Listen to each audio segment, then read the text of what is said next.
سابق وزیر خزانہ اسحاق ڈار کے خلاف آمدنی سے زائد اثاثہ جات کے ضمنی ریفرنس پر سماعت ہوئی۔ سماعت احتساب عدالت کے جج محمد بشیر نے کی۔ سماعت کے دوران شریک ملزم سابق صدر نیشنل بینک سعید احمد عدالت میں پیش ہوئے۔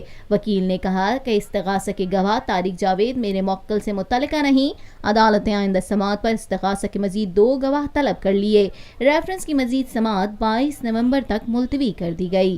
گزشتہ سماعت پر گواہ طارق جاوید نے عدالت کو بتایا تھا کہ نیب نے براہ راست مجھے کوئی خط نہیں لکھا، جس پر وکیل قاضی مصباح نے سوال کیا کیا 23 اگست 2017 کو آپ 6 بار نیب آفس گئے تھے؟